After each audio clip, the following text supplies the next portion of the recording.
There's a lot of mythology surrounding the September campaign, and the three most famous myths are three that I would like to address here. The first is, of course, that story, which still crops up, of the Poles supposedly sending cavalry to attack German tanks.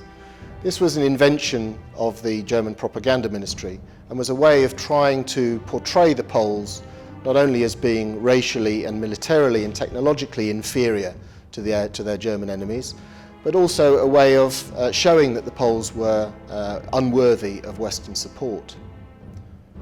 The second great myth is that the Poles fell victim solely to the brilliance of the Blitzkrieg military doctrine. Again, this is rather mythological. Blitzkrieg was still very much in a process of forming in 1939 and was not being fully adopted by all German units on the ground in that period. There are many other contributory factors which explain Poland's defeat in 1939. The last great myth of the September campaign is, of course, that the Red Army was not there at all.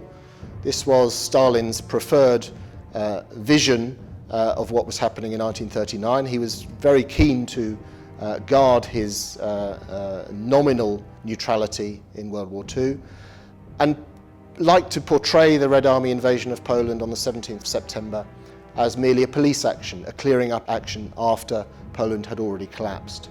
But again, that was not the case. The Polish government was still on Polish soil, the Polish army was still fighting, and that Soviet invasion was very much a military operation.